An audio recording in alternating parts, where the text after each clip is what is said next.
Assalamu alaikum Uyghur qarindoshlar. O'tgan haftadagi bir videoda İran xalqning mujohidlari tashkilotining Albaniyaning Manza degan bir nahisida 2000 bilan 3000 atrofida İran xalqning mujohidlari tashkilotining qurolli askarlari bo'lganligi haqida ve bu qurolli qismninki bosh qo'mondoni ham bu tashkilotning lideri bo'lgan Maryam Rajaviy haqida bir filmni qarindoshlarga taqdim qilgan. Nihoyat qiziq ishlar bo'ldi bu filmga.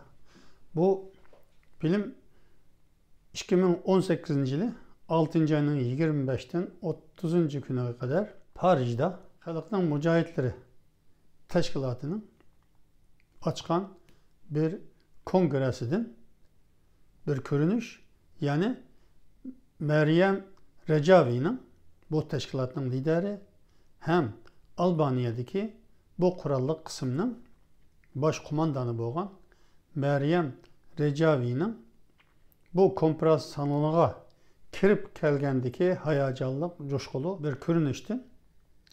Bu qurolli tashkilotning dunyoda qanchalik e'tiborga sazovor bo'lganligini qiyos qilishda nihoyat muhim ahamiyatga ega edi. Bunu da bizning Uyg'ur qarindoshlarimiz haqiqatan hayajon bilan nihoyat ko'p kishi ko'rgan bo'ldi. Endi men İranning hozirgi tuzumini ag'dirib tashlash uchun uzun yıllar kurash qilgan bu tashkilot qandaq tashkilot? Bular qaysi yo'llardan besib o'tdi ve Albaniyaga qandaq berib qoldi? Ve qurolli kuchini qandaq saqlab qoldi? Amerika terrorist tashkilot deb xalqarada e'lon qilgan bir tashkilot qandaqcha yana Amerika'nın kolu bilen qo'llab qilindi ve Amerika'nın ittifoqdoshiga aylandı. Bu yani biz Uyg'urlarninki tushunishi bilishiga, to'g'ri tafakkur qilishiga foydali bo'lgan bir masala. Ben bu tashkilotninki yo'lining to'g'rimi xatomi haqida bu haqda baho bermoqchi emas. Fakat bir maksidi için özünün gayesini şartlarga, şart-sharoitga qarab qandaq o'zgartdi? Qandaq dastlabda qandaq qurilgan, keyin kurashlarni qandaq qildi ve xatolarni qandaq tuzatdi? Qandaq yo'l bilan mangdi, yo'lini qandaq tegishtirdi ve ahirda özünü qandaq saqlab qoldi? Bu haqda bazı bilgi ve mülahizelerini oturup koymakçı. Yani bu xalqning mujohidlari tashkiloti 1966 yılı İran'daki üniversite o'quvchilarining qurgan bir tashkilot. Qurolli bir tashkilot.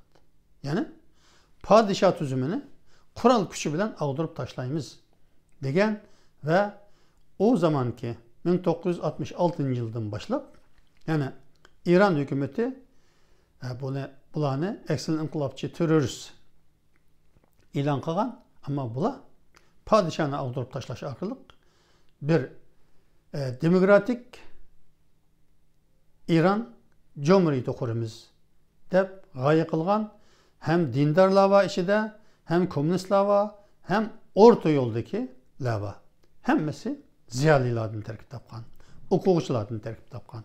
Bular ortak bir qarorga kelib, beraber qaysi ideologiya bo'lishidan qat'iy nazar padişahni ag'dirib tashlab, demokratik bir devlet kurup saylan bilan ish boshiga keladigan, qaysi saylansa şolunga hakimiyetini teslim edadigan shundoq bir devlet tüzümünü kurumuz deb birleşken.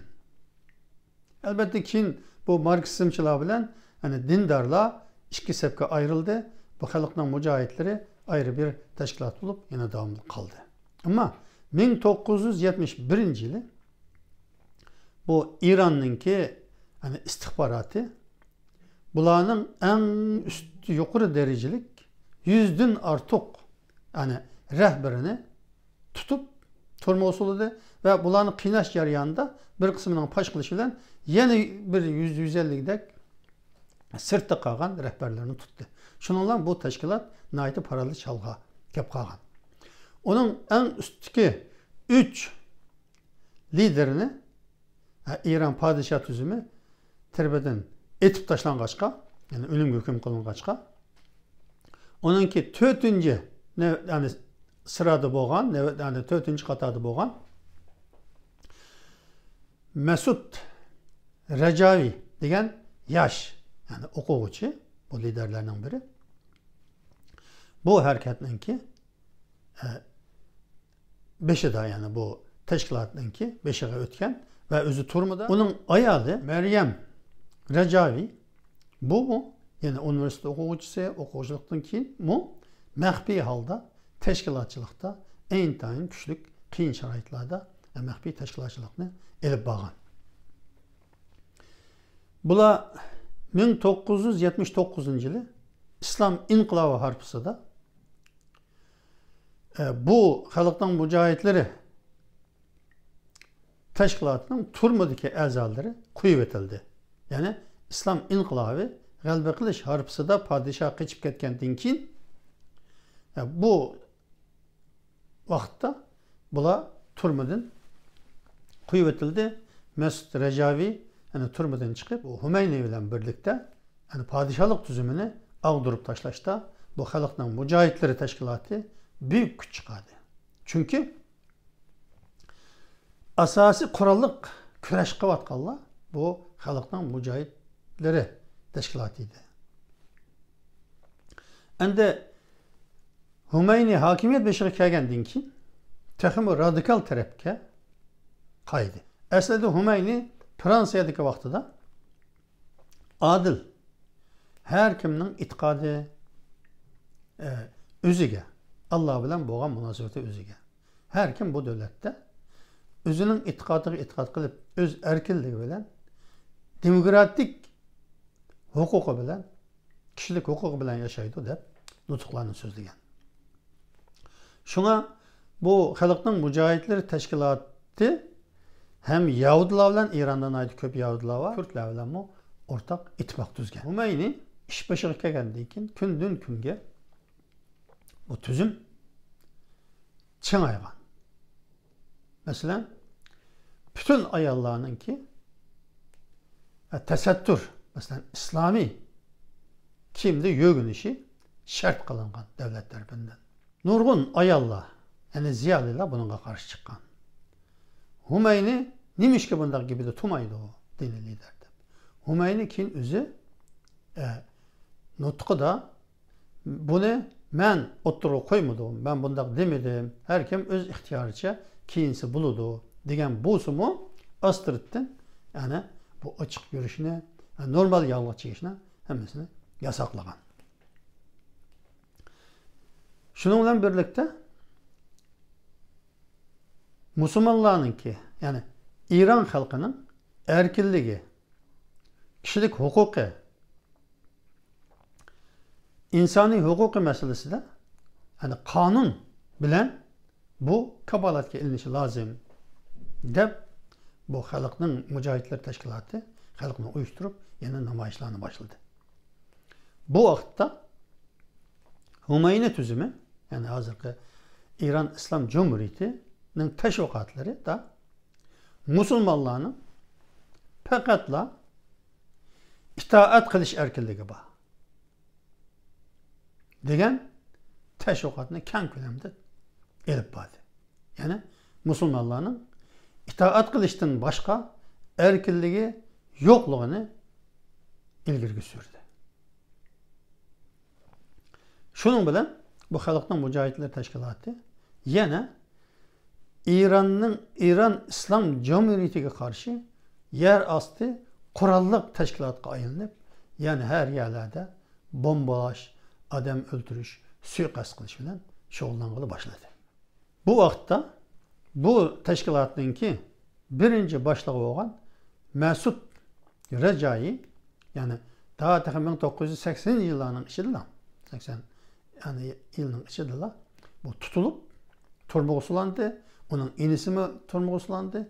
Ölüm hüküm kıldı ama ölüm icra kılınmasın bu Mesut Recayi ve bu birinci bulup yani İran İslam Cumhuriyeti'ne birinci minister bulup sayılangan minister bu her işkilisi turmada bulanı İran hava kısmında bulanı kollaydı Allah elip məxsus bir aeroplan bilen Fransa'ya kaçıyordu ve Fransa'da o zamandan beri Fransa'da tutuldu. Yani bu Mesut Recayi 2003 yılı birden yo'qolib ketgandan keyin buni İran istihbaratı öldürüpti degan gaplar oldu. Ama onundan keyin ayoli Meryem Recayi bu yani teşkilatın beşidi oldu. İran-Irak urushida bu yani rejimge, İran rejimiga karşı kuchlar hammasi Irak'ta toplandı. Xalqning mujahidlari teşkilatı şemsiyesi aslında Irak'ta toplandı. Çünkü 10 binlerce insan İranlıklar, ziyaliler, hatta ilimlik, müdütül dindarlar ve başka solcular degandek 10 minglab insan yani öldürülgenden keyin bularning oil tapati, tuqqanlari degandek bu sebepte zamanında yer algan başka ideologiyadaki yoki rejimge karşı kuchlarning hammasi kaçıp verip bu Irak'ta toplandı. Irak'ta Saddam bularni qurollantirdi. 14 Tugay. Bizde Uygurca'da korpus deydi. Xitaylar Juntan deydi, yani büyük armiya. 14 armiya bölügi bulup bular Saddam'ның qurollandirishi bilan hücum qilib urushdi. Yani bularninki 3'ten biri ayol. Yani Meryem Recavi'nin qo'shinlari var. Hatta ayollar qo'shini bir qancha shaharga hücum qilib, shaharlarni elib, bu İran-Irak chegarasidagi her qatimda 1500-2000 kadar esirini aldığı silip Irak'a kelgan. Yani nurg'un g'animatlarni elib, tanklarni, qurol yarog' o'q-dorilarni g'animatlarni elib İran'a kelgan. Xalqning mujohidlari tashkilotining armiyasi, yani İran Azadlık Armiyasi deb isim qo'ygan bu armiyaga. Yani bular gayet güçlük bir armiya bo'lgan. Hatta ma'lumotlarda yozilishicha Saddam Hüseyin İran Azadlık Armiyasininki her kunlik chiqimi uchun 70 ming bak neft bergan. Kunlik shunday hisoblab bergan. Keyin hatta bular buni yetmaydi bizga. Taxmi oshirib beringlar deb. Taxmi Saddam taxmi oshirib bergan neftni.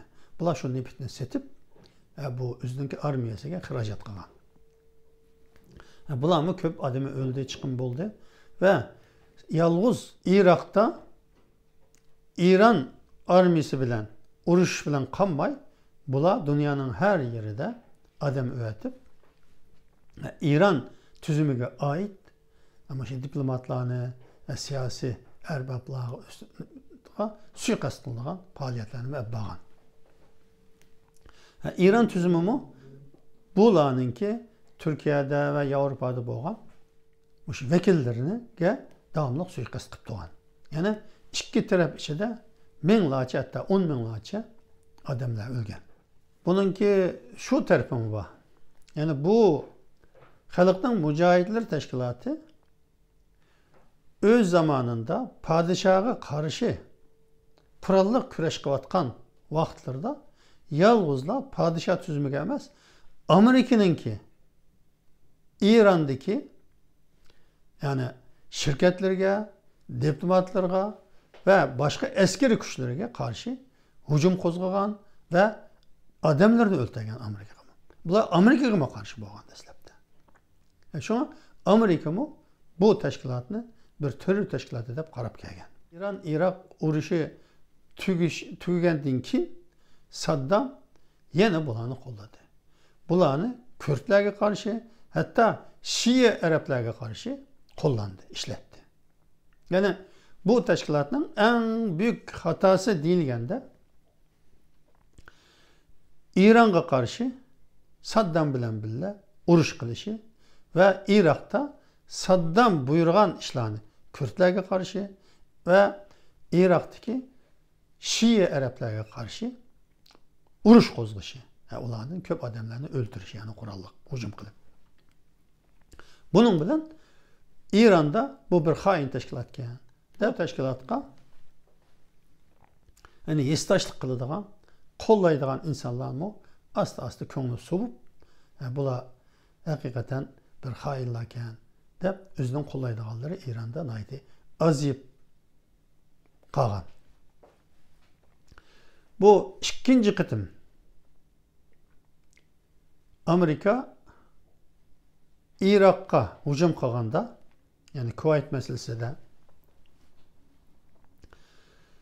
o zamanda Saddam'da tamamen yo'qotgandan keyin Saddam'ning askerlerini, Amerika askerleri tamamen yo'qotib taslim olgandan keyin bularni qurolsizlantirdi. Bularni Kürtler ve Şii Araplar qurolliq, Kürtler qurolliq, Şii Araplar, İranlik xalqning mujohidlari tashkiloti ve bu tashkilotga ait İran Azadlık Armiyasiga aqaqadan bularning ba'zilariga hujum qilib, bularni chiqimga uchratdi. Keyin Amerika bularni qurolsizlantirib, bu xalqning mujohidlari tashkilotining, ya'ni İran Azadlık Armiyasining qurolsizlantirib, qolib qolgan odamlarini bu Amerika'nın o'zining bir bazasiga akirib, o yerda sulab qo'ydi. Yani bunu İran bu tashkilotninki, yani qurolli qismlarini Amerika'dan İran istagan bo'lsa-mu, İran'a bermedi. Çünkü İran'da ölüm cezası var, bularning hammani o'ltirib deb.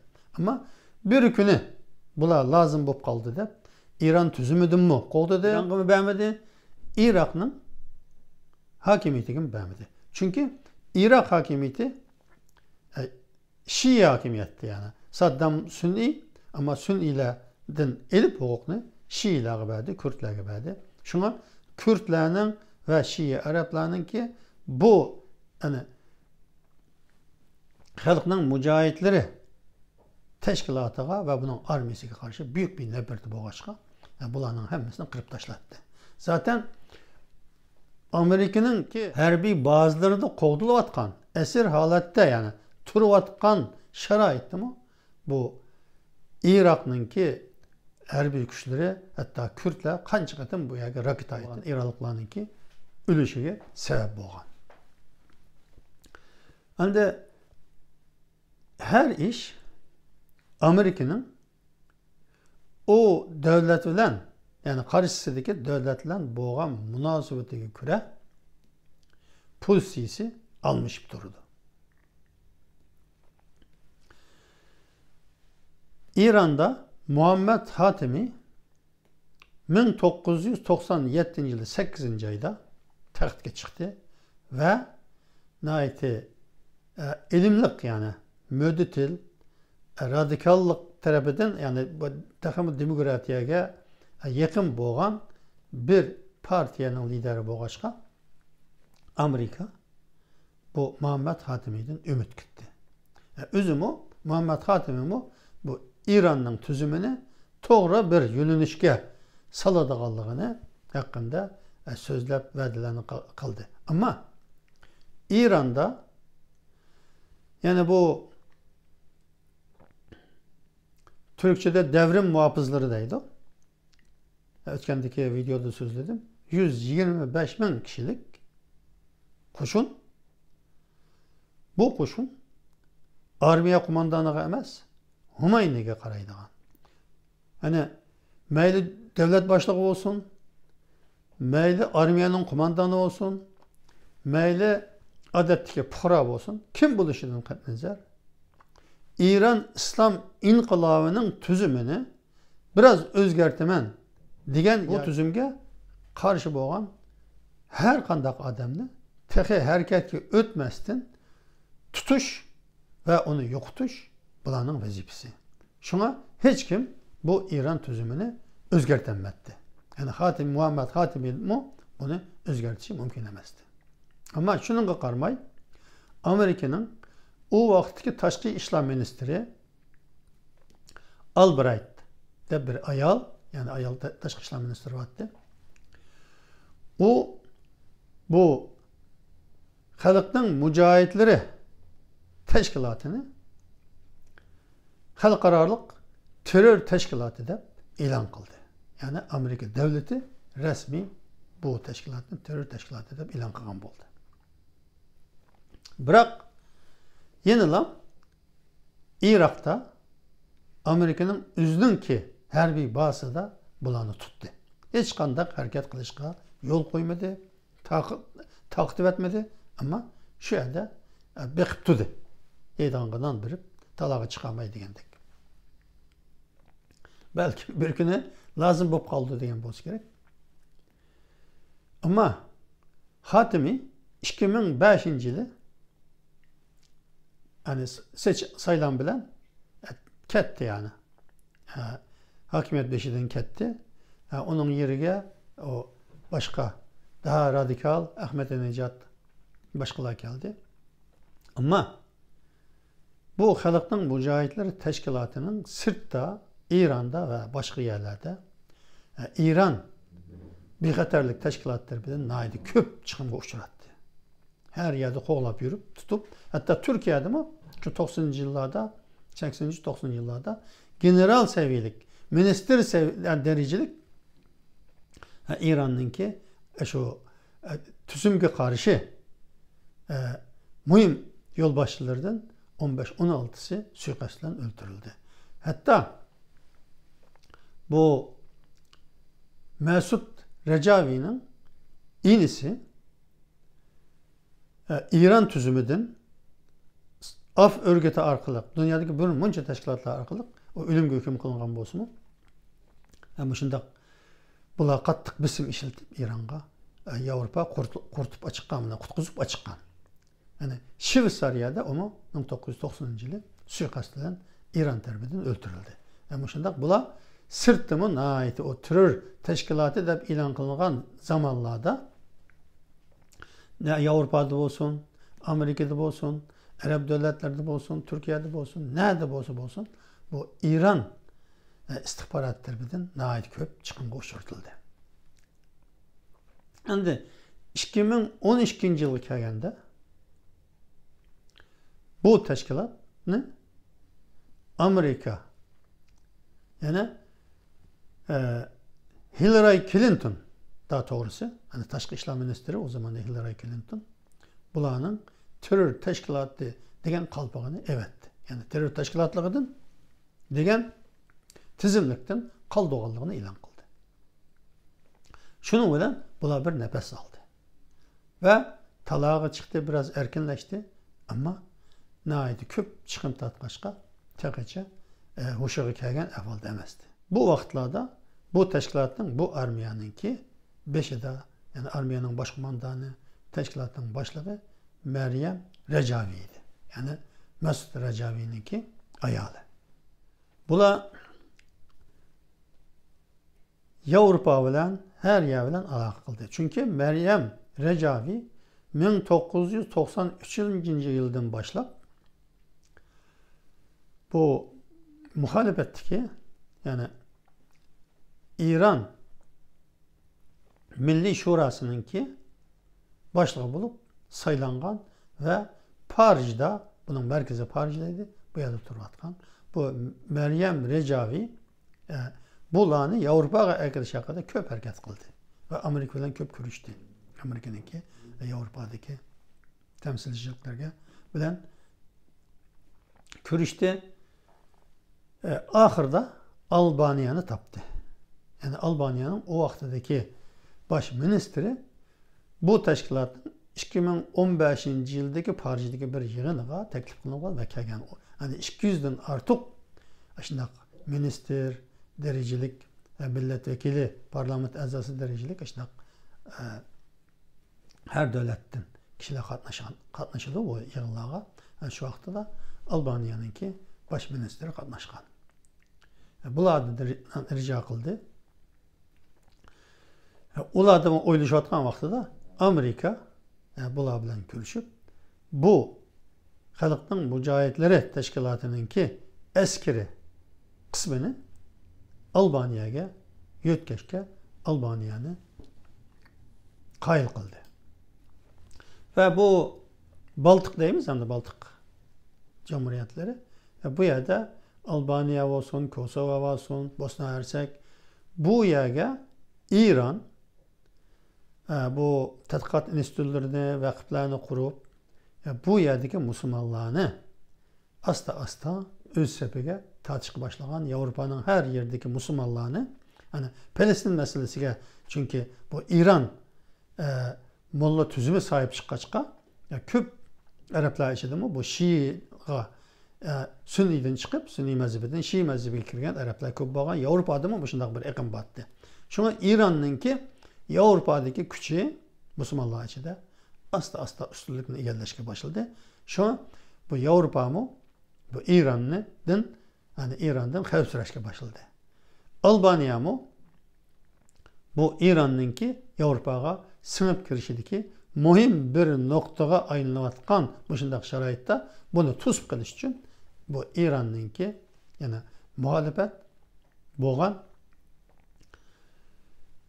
Xalqning Mujohidlari teşkilatının armiyasini kabul kıldıgan oldu. Bazıları 2000'daydı, bazıları 3000'daydı şu andaki mevcut armiyanı. Bu Eşref 3 ismindeki bir harbi lager. Yani bu teşkilat 50 futbol meydanı hecmindeki, kendilerindeki bir yani seti verip o yani çevresine, etrafını tam örüp o yerge yerleşti. Yani 2015, 2016, 2017 yıllara kadar bu adamlar Irak'tan Albaniya'ya yütkep ekeldi.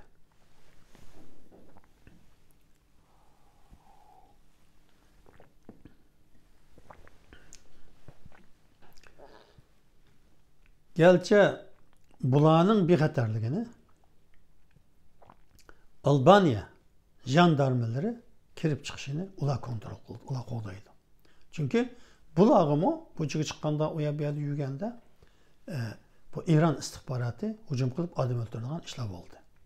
Bulağımı İran'ınki adamlarını ara sırada çıkıp suikast kılınan işlerime hazır mı devam kıvatıdı. Endi bu Amerika'ya düşmanlık bilen oturup çıkan 1966 yılı. Amerika'nın diplomatlarını yani İran'da o zamanda yani padişah zamanında 40.000 Amerikalı komandır vardı. Yani İran askerlerini terbiyelatkan, Amerika'dan gelen kurallarını, aeroplanlarını, raketlarını, kandak kolunu da bunu ügütüvatkan Sovyet İttifakı'na karşı buna karşı suikast etbagan bir teşkilat. Yalnız yani İran padişahı karşı emez. Çin Saddam bilen birleşken bir teşkilat. İran'a karşı. Yani Amerika'ya karşı Saddam askerlerle beraber oluşkan bir teşkilat.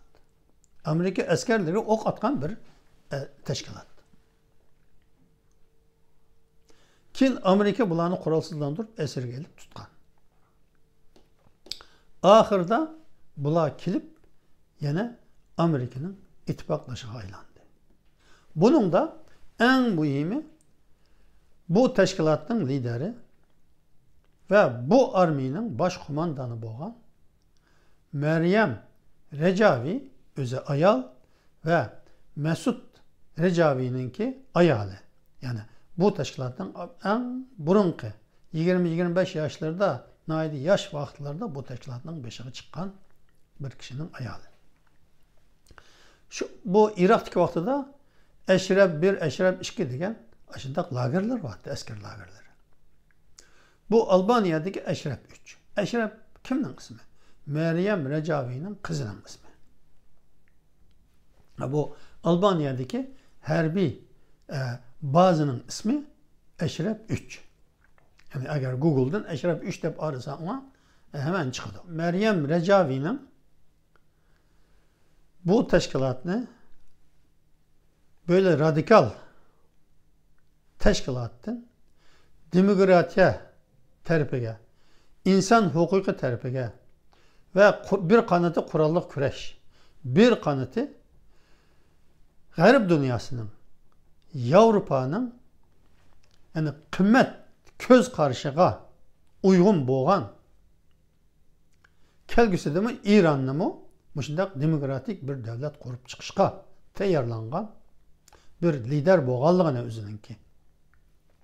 Bu askerlerinin bu aşındaq bir tüzümünü kuruş için hazır ekanligini bu Amerikaga ve Avrupa'ga nayt yaxşı düşendögen bir yolbaşçı ayal. Meryem Recavi'nin bir kancı kitabı var. Yani İngilizce neşir kılıngan kitapları var. Bunun da özünün fikirlerini nayt enik otur koydu. Bulanın Avrupa'da bu teşkilatın 100'den artık kuruluşları var. Yani hayır sahavet teşkilatları var, cemiyetleri var, vakıfları var, ticaret şirketleri var. Hem muşula ardından toplanan pulla bilen özününki çıkımlarını götürüp getiyordu. Muşu 2-3 bin askerinin asasen yurt dışındaki chet eldeki Amerika'da ve Avrupa'da yaşavatkan İranlıklarınki yardım bilen bulanı bekavatıdı. Yani pul bergen özü biridir. Yardım kıldı Allah. Yardım kılmaganlarının mı tapancını beşiğe tanlap durup olanı mı aldı. Şirketleri var. Şirketler ticaret kılıp yani bulağa devamlı pul aktarıp durdu. Yani bu bir devletke okşaş işlevatkan bir teşkilat. Beşiden nait köp soğuk ötken. Hatta Meryem Recavi 2003 yılı 10. ayının 23. günü Fransa sakçıları tarafından işhanısıga besip tutup ekitudu ve Avrupa'da birkaç devlette yani Fransa, İngiltere, Germaniya katarlık birkaç devlette bu halkın mücahitleri ait opislarını, işgallarını, teşkilatlarını, derneklerine baskın yapıp 165 kişini tutup gidiyordu.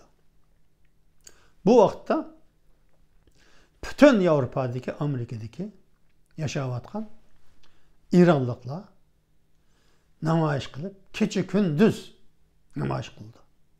Fransa'da bir kız yüzüge ot koyup ölü aladı. Yani Meryem Recavi bizim liderimizin kuvvet.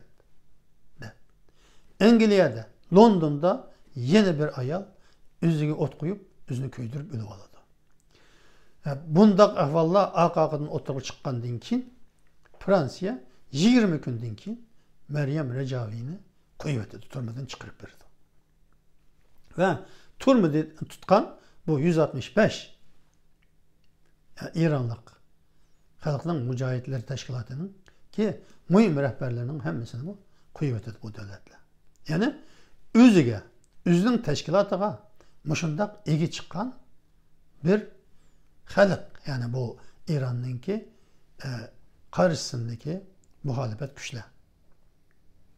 Yani uzun yıllar nait cepa muşakkat egri şaraitler içinde bula meşe geçkiledi.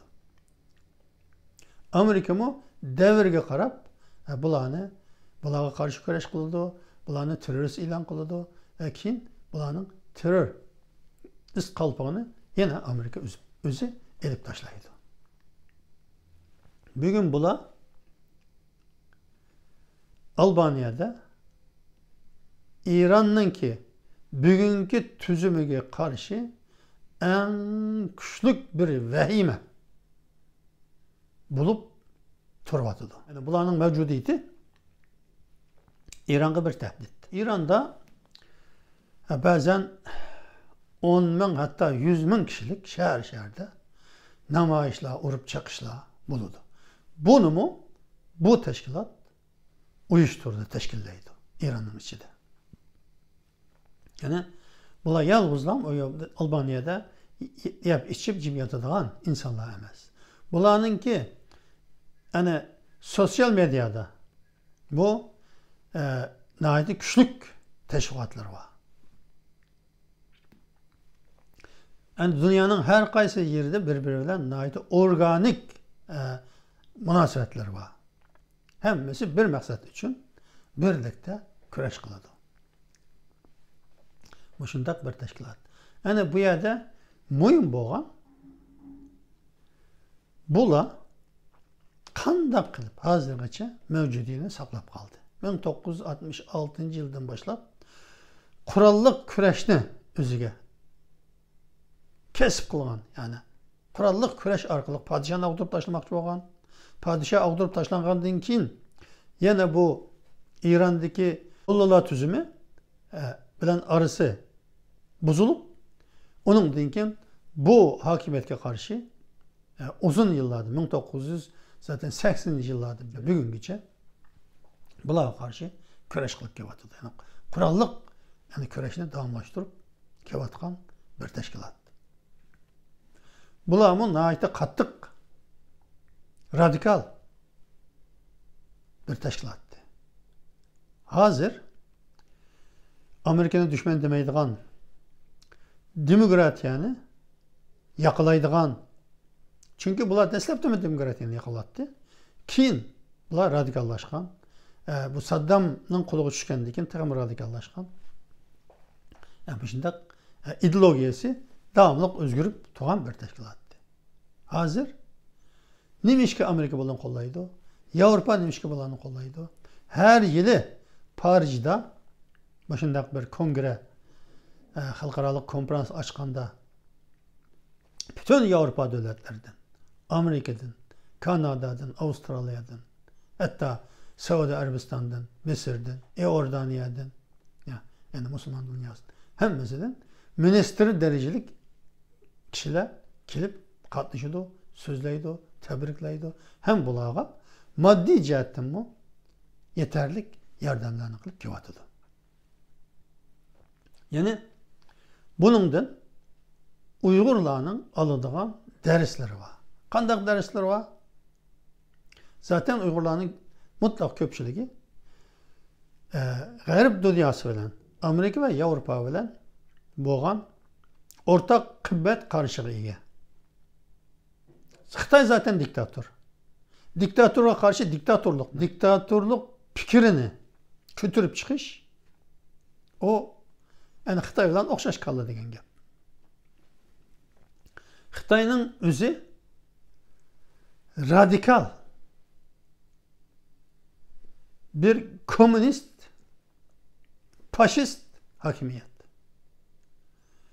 Onunla karşı başka bir radikalizm bilen oturuğa çıkış yeni dünyanın koktudu. Biz öz özümüzge sahip çıkışta, iyi çıkışta doğru yolunu tallaş bu intayın mühim. Bütün kapırlar bizim düşmanımızda yürüdüğün zaman öttü. Dünyada adalet ve adaletsizlik diyen gap yok. Adaletle adaletsizlikten arasında küreş yok. Bunu bileydik. Güçlük ve aciz diyen gap var. Güçlük bilen acizliğin oturusundaki küreş var. Biz aciz insanlar. Şuna güçlük düşmana karşı o güçlük düşmanının tekimi güçlük düşmanı bilen işbirliği kılış bizim gayemizin ve intilgen küreş irademizin reallığa ayrılışı için intayin mühim hayatı ehemmiyetliye. Bizden süymlük Peygamber el-İslam Mekke'den Medine'ye sürgün bulup ketken de o yerdeki Yahudiler bilen anlaşma kalmadı mı? Yani bunlar kafir. Yahudi degen Müslümanın esedliği düşmanı demedi. hayotga, ya'ni bizning kurash yo'limizga foydali bo'lgan bütün imkonlarni seferber qiladigan ve bu imkonlardan to'liq foydalanadigan, vaqtida foydalanadigan aql biz Uyg'urlarda bo'lishi kerak. Xitoyning eng cho'ng dushmani Amerika. Xitoy Amerika jangirligi desa, biz Amerika kafirlari desak, bizga kim yordam qiladi? Aql önemli bo'lgan. Qur'on oyatlarda, Qur'onda aqlga xitob qiladi. Shunga her ishni aql bilan qilsin deb Allah hammamizga aql bergan. Mantiq bir. Qutuluşning yo'li, to'g'ri yo'lni tanlab, to'g'ri strategiyani belgilash. Kelgan fursatni bir kun o'tkazib o'tmaslik. Hozircha Allohga emanet.